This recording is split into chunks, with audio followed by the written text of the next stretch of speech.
Hey, thanks for making it to Veterans Info Tap. I'm glad you made it. I have some important news to share with you, especially as we head into a potential government shutdown. Now, this video isn't about the government shutdown per se, but the headline here gives some pause, because if we roll into a government shutdown, the VA will halt or slow down the amount of overtime that's allowed for their regional centers that are operating to process claims. So right now I believe it's like 20 hours per month of basically mandatory overtime that these VA claims workers are pushing per month. But that will come to a halt, is my understanding, if the government shutdown actually goes into effect. So what does that mean? Well, that means 20 hours less per employee working on claims. So you think it's taking long now to get a claim processed. Well, listen to this headline. Total of overdue VA disability claims balloons to almost 300,000. So not only do we have the reduction in hours at our doorstep if the government shutdown takes effect, but we also have this ballooning number of overdue claims. So let's marry those two up and see what happens. Not a good picture. Hit the thumbs up, subscribe, share with a friend, all that good stuff. It's good to get this information out there so we know what we are up against. For those that don't know, there are ways that you can expedite your claim. I've done videos on that in the past, and I may do one again here shortly to kind of combat this 300,000 for those that can take advantage of the expedited claim process. So if you're not a member, consider joining. I really appreciate it. It helps the channel out a lot, and it helps me to find you in the comments. Let's jump into it here.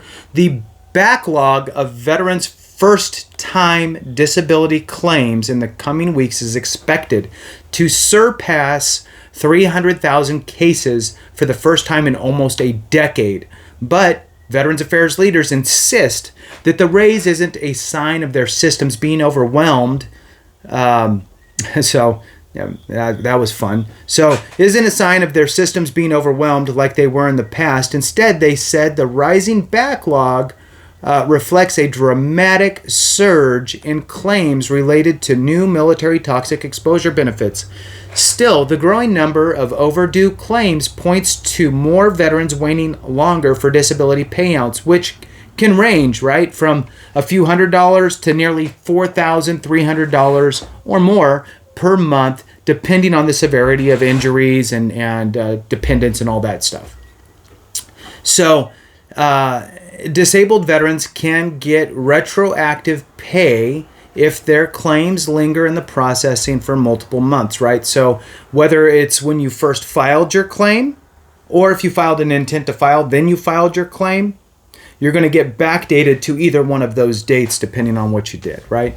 So so I'm just reading this article from Military Times. But the delay can cause hardship and anxiety for individuals dependent on the help for their finances. What you're seeing is just a larger number overall because we've been so successful in our outreach and connecting more veterans with their benefits. VA Undersecretary for Benefits Joshua Jacobs told reporters Thursday, "We're doing everything we can to address that, and we can still prioritize processing claims when we need to." He said the VA is working to hire and train staffers to process the claims. The backlog for the first-time disability claims, okay, so this is for first-time disability claims, not appeals and that type of stuff or increases. It's a backlog for first-time disability claims. Claims pending for more than 125 days, the standard set by VA to process the files reaches 292,499 this week. It hasn't been above 300,000 since early 2014. Back then, the department was coming off several years of unchecked growth in the claims backlog, with the number of overdue cases peaking at more than 610,000 in 2013. VA officials and lawmakers mandated a host of reforms in response, including digitization of all VA benefits records and a surge in staff hires to handle the workload.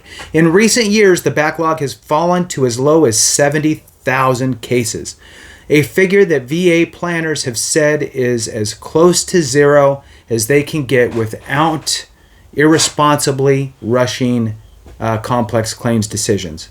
But the number began to rise again in the summer of 2020 as officers were partially shuttered, offices probably, were partially shuttered because of the nationwide COVID pandemic. Last year, VA Secretary said he hoped to get a claims backlog down to pre-pandemic levels by early 2024. Jacobs said Thursday that officials now don't expect to reach that mark until 2025. The backlog surge is mostly related to the surge in claims filed in recent months related to the promise to address comprehensive toxics acts, better known as the PACT Act, signed into law in August of 2022. That measure expands disability benefits for 12 types of cancers and 12 other respiratory illnesses linked to burn pit exposure in the most recent wars, as well as hypertension for veterans who served in Vietnam and were exposed to chemicals, Agent Orange, right? Jacobs said more than 1 million veterans have submitted PACT Act claims in the past year, with a sizable portion filing this summer ahead of early August deadline to be eligible for a year of retroactive benefits, which I talked multiple days on that. Those cases, coupled with the already high filing levels from veterans on other disability issues, has put the department at a record high work levels. We've completed over 8,000 claims in a day, 102 times this year, Jacobs said. To put that in perspective, that's something we had only done 6 times in the rest of VA's history. But Jacobs said, unlike 2013, when the backlog was nearly 70% of the total claims inventory, fewer than 1/3 of cases pending before VA now are overdue. And in response to the higher workload, VA has grown its benefits workforce by about 20% in the last year to more than 31,000 workers.